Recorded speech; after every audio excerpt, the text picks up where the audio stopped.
Perth has been hit by a once-in-a-century weather event.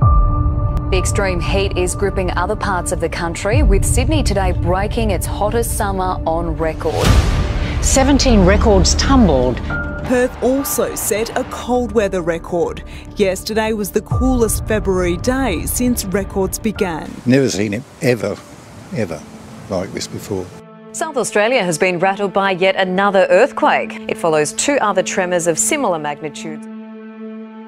And so storm after storm after storm has been moving into California. Dude, this is so gnarly. Heavy downpours. Well, what is causing this unusual winter pattern, Jeff? 2 cars were swallowed up by a massive sinkhole. I've never seen anything like this before. So no one knows exactly for sure. There's always natural variability, but this has been an unusual winter. It's been dubbed Lucifer. Maybe once in every 10-year event. The world in some way has to digest this tremendous speed of change, complexity of change. This is happening. This is real. This is happening right now. And so much of the behavior that I see is globalized behavior. It's not just behavior in any one part of the world. We have to let go of that arrogance and embrace the tolerance of true globalization. Last month was the 3rd warmest January on record. And this is the first time in the history of the record that 3 years in a row were successfully each hotter than the previous.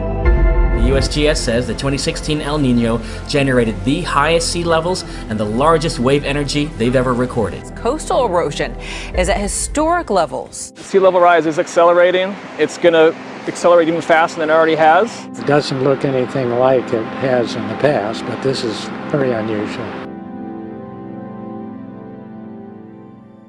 I mean, yeah, particularly like things seem to be accelerating to something. Isn't it? I mean, if we look at our life, it seems in the past 100 years, life been accelerating quite fast. Yeah. In the past 20, it's much getting faster and faster.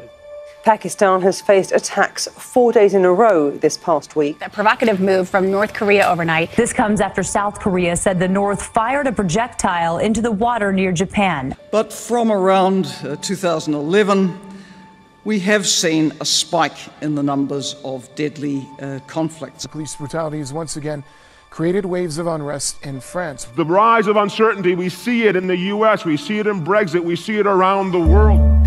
So to conclude, we're now for global governance. Facebook CEO Mark Zuckerberg positioning himself to be the self-appointed face of globalism. The social media giant penning a near 6,000-word manifesto, rather. The New World Order, which is kind of a growing conspiracy group that believes the world is going to be taken over by forces in black helicopters and so on. These hostages running through a rear exit. Armed police were everywhere and nearby buildings being evacuated. We are being tested today in Sydney. The police are being tested. The public is being tested.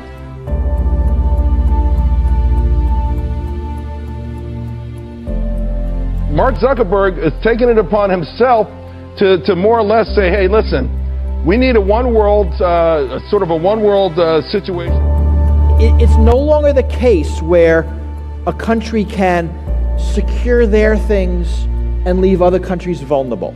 Because we're all using the same stuff. We're all using the same cell phones, the same computers, same operating systems, the same internet. Here's what he wants to do. He says he wants to develop a social infrastructure to give people the power to build a global community that works for all of us. I mean, some ominous things in there on the surface, but you can read into it and see some ominous things. Well, the devil's in the details.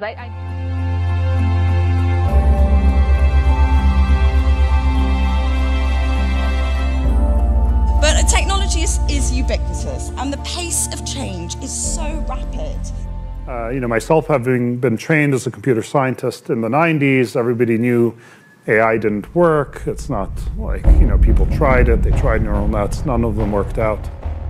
And fast forward a few years, and now brain probably touches every single one of our main projects, ranging, from search to photos to ads to everything we do. And there are mental technologies, cognitive technologies that let us upgrade our brains so we can keep pace in an exponential world. It's an incredible time. The really important point is it's not stopping.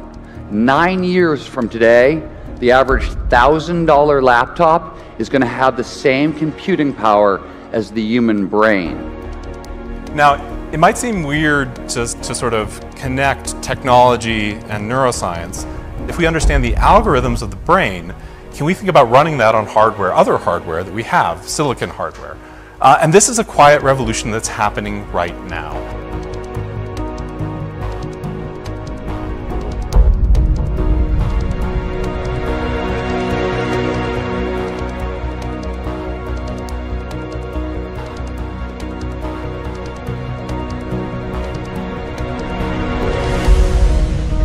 Because sometimes what happens is a scientist can get so engrossed in their work, they don't necessarily realize the ramifications of what they're doing. Can you imagine that in 10 years when we are sitting here, we have an implant in our brains? The human brain was not designed to move at this speed and to think at this scale. It was designed in a very different time for a very different environment. But here too, there are upgrades available. And how to upgrade our brain is where I spend the bulk of my time. State lawmakers are considering a bill that would ban microchips from being implanted in people.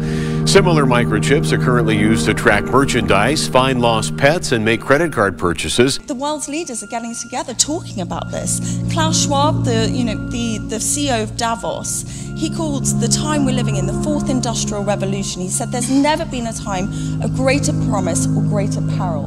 And of course, this has caused a tectonic shift in the field. So there's been massive investment by industry into this field. Billions of dollars from the likes of Google and Apple and Baidu. Biotechnology is a great example. Biotechnology is now accelerating so fast it is moving at 5 times the speed of Moore's law. It is doubling in power every 4 months. This is going to be a sort of unusual epic journey that a brain is going to take. So we start not with humans, but with rats. And the final resting place of this animal's brain then at Harvard is this. This is a 2 petabyte storage array. So this is a bunch of hard drives. We're storing what's remains of this animal's brain in digital form there.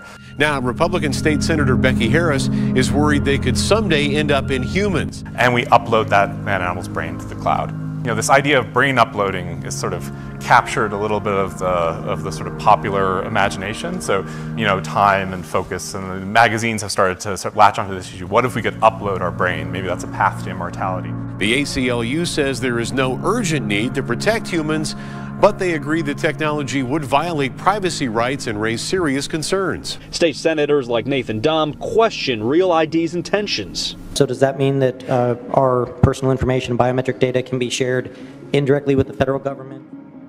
And this lets governments get away with a level of surveillance we might never allow otherwise. I don't think we would ever let the government demand that we carry tracking devices with us 24/7. Yet we happily put these things in our pockets every morning. We're seeing surveillance inhibiting dissent, inhibiting social change. You will be digesting these computing devices. You will be inhaling them. They will be in everything and everyone. They will be pervasive. What does that hyper-connected world look like? And today, it's not so far-fetched. Everything's changed. We are humanity's last hope.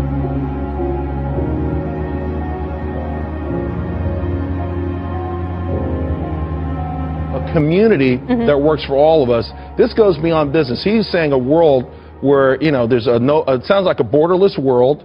We do trust the technology companies more than governments. We are giving them everything.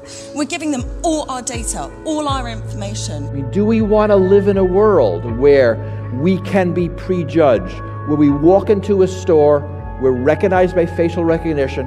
And in exchange for what? in exchange for convenience. And Gen Z is the first truly global generation. Millennials were the beta test for globalization. Another of the show's big stars, Laverne Cox, who is not only embarking on a new role, she may be making television history in the process. I'm a woman, but I used to be a man. That's right. I remember you told me. The way young people self-identify is changing. A transgender model graces the cover of Vogue Paris for the first time. Almost as fast as the words they use. Demi-boy, demi-girl, gender fluid.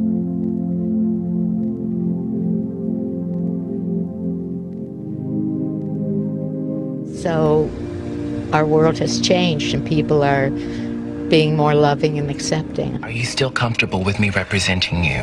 Yeah. I just didn't know if it was real or in my mind. It's real.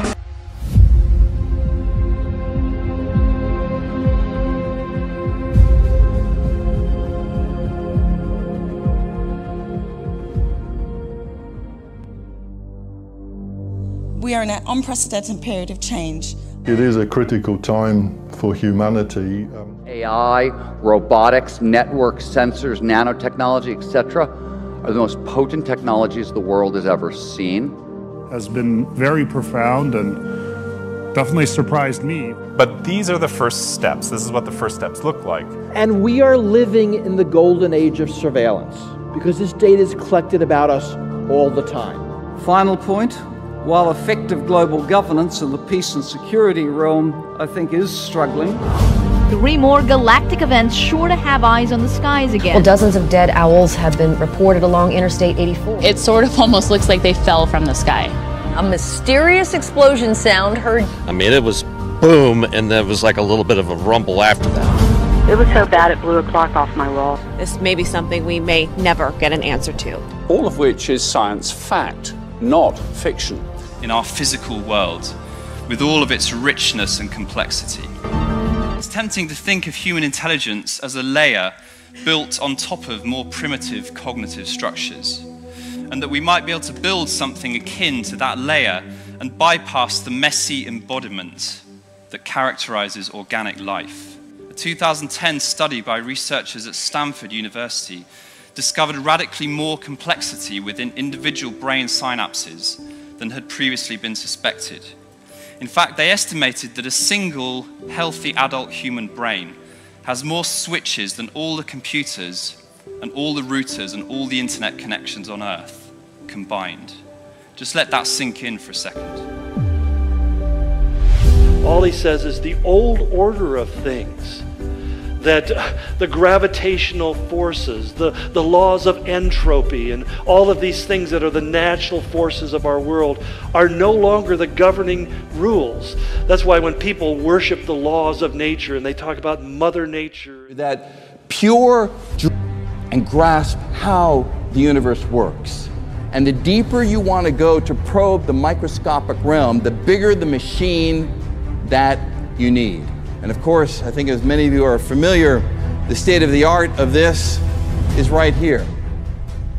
Large Hadron Collider, Geneva, Switzerland. This is sort of the modern day pyramids, right? This is the most complex piece of machinery that our species has ever created. It's a 27-kilometer long tunnel where particles are accelerated to near the speed of light and then they smash into each other. It's here, yeah, but it's temporary. It's not forever. There's a new heaven, a new earth with a new reality that has a nature that is beyond anything that we can know or understand. It's that reality that Jesus left to come into this earth and submit himself to the incredible limitations of the world in which we live in.